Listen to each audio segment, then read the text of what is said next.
বাংলাদেশের নির্বাচনের ঘোষণাকে স্বাগত জানিয়েছে যুক্তরাষ্ট্র। মার্কিন পররাষ্ট্র দপ্তরের নিয়মিত ব্রিফিংয়ে এমনটা জানান মুখপাত্র বেদান্ত প্যাটেল।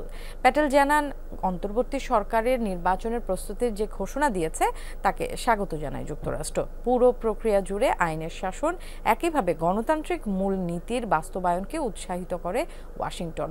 বাংলাদেশের পরবর্তী নির্বাচন নিবিড়ভাবে পর্যবেক্ষণ করা হবে বলেও জানানো হয়।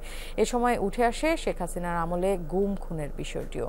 গুম খুনের সাথে শেখ হাসিনার সম্পৃক্ততার তদন্তে ওয়াশিংটনের সমর্থন রয়েছে বলেও জানানো হয়। প্যাটেল বলেন, ভুক্তভোগীরা যেন ন্যায় বিচার পান, সেটাই মার্কিন প্রশাসনের চাওয়া।